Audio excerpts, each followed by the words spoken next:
Today, we're going to talk about one of modern China's most legendary and, yeah, most controversial figures, Mo Kaizong. Honestly, his story is so wild it feels less like a business case study and more like a fantasy novel, full of impossible dreams, incredible wins, and just catastrophic failures. And this quote, it just perfectly captures his whole deal. For Mu Qizong, this wasn't just some motivational poster slogan. It was his actual business plan. You know, his critics called it empty-handed profiteering, but in his mind, it was the ultimate skill, creating massive value from nothing but pure ideas. Okay, so this is the deal that made him a legend back in the early 90s. And it sounds totally nuts, right?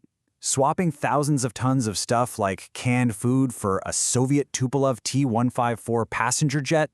So the question is, how in the world did he pull that off? To really get how he managed the airplane deal, you have to go back, way back. You need to understand where he learned his most important lesson. And it wasn't in some fancy business school. It was in a prison cell during the Cultural Revolution. And this is where it gets really interesting. He wasn't just swapping stories for scraps. In his head, he was already doing business. He was conducting his very first act of financing. By telling these amazing, compelling stories, he was creating real, tangible value, literally, out of thin air. So that whole experience, it basically became the blueprint for his entire career. He figured out that a great story, a believable vision of what the future could be, was the most powerful kind of currency on Earth. The airplane deal, the satellite venture, they were all just bigger, way more complex stories, but built on that exact same idea. Okay, so this idea he cooked up in prison, it grew into this whole unique business philosophy. He came up with two core concepts that let him do what he called operating with bare hands, getting these massive results with almost zero startup money. So, his first big idea was cross-temporal value exchange. I know it sounds super academic, but the concept is actually pretty simple. He basically believed that all finance is telling a story about the future so convincingly that people will literally give you their money and assets today just to be a part of it. His second key idea was something we can call the missing piece principle.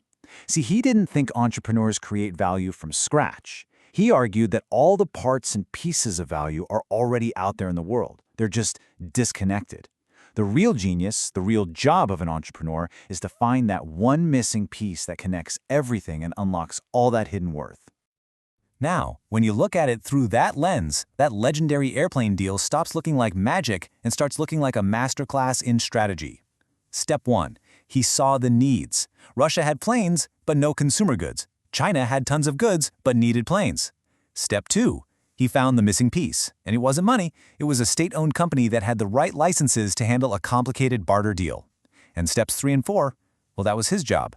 Tell the story, get everyone on board, and then execute this entire massive international deal with a team of just 6 people. Incredible. So after the airplane deal, he's basically a national hero. And his ambitions, they just exploded. He wasn't thinking about trading goods anymore. He wanted to reshape entire global industries. His next story was way, way bigger. It was literally cosmic. So get this, in the mid-90s, he buys a small American satellite company for only $1.6 million. His vision? To launch a whole constellation of satellites, cover the globe, and create a massive new industry for China. He was basically trying to build Starlink, but 2 decades early. But this time, the story, well, it ended in total disaster. The satellite project got tangled up in these super complex financing deals that the Chinese government eventually called fraudulent. And just like that, the man who traded cans for a plane was sentenced to life in prison for financial crimes. And this quote, it really gets to the core of why it all fell apart. Even Mukherjee himself admits this was his biggest flaw. He was a thinker, right? A grand strategist, living up in the clouds with these huge ideas. But he was often completely detached from the gritty, on-the-ground details of execution and management that a project that big really needed. So, fast forward. After serving 16 years, Mu Qizong gets out of prison in 2016. Now, most people would just retire. But Mu, in his 70s, walks out with his most ambitious, his most radical story ever. A plan not just to build another company, but to completely rewrite the rules of the global economy. Yeah, you heard that right. His ultimate goal is to end the capitalist mode of production. He's convinced the current system, where money is the center of everything, is broken and has just run its course.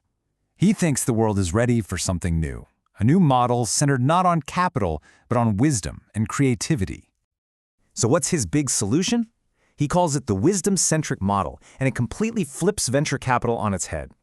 Here's how it works. An employee has a great idea. The company gives them 100% of the money they need, taking on all the risk. If the idea fails, no big deal. The company eats the loss. But, and this is the crazy part, if it succeeds, the employee gets to own and run the new company.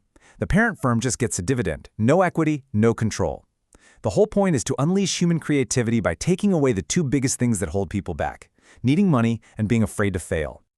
All right, so after this absolute roller coaster of a life, these dizzying highs and devastating lows, what are we supposed to make of Mookie Zong? Is this guy a prophet who can see the future, or is he just a romantic dreamer chasing windmills? You know what's fascinating is that Ma himself totally leans into the comparison with Don Quixote, the famous character who fought windmills thinking they were giants. But he adds this one crucial difference. He says that unlike Quixote, his windmills, these old, outdated economic systems, are very real, and that the great winds of history are actually at his back. And really, that's the question his life leaves us with. We live in an age where everyone tells us to think different, to dream big. Well, Mookie Zong has done that his entire life, on a scale that's hard to even imagine. So the real question is whether his final, ultimate story, a world beyond capital, is the most profound business idea of our time, or just his most magnificent failure that's yet to come.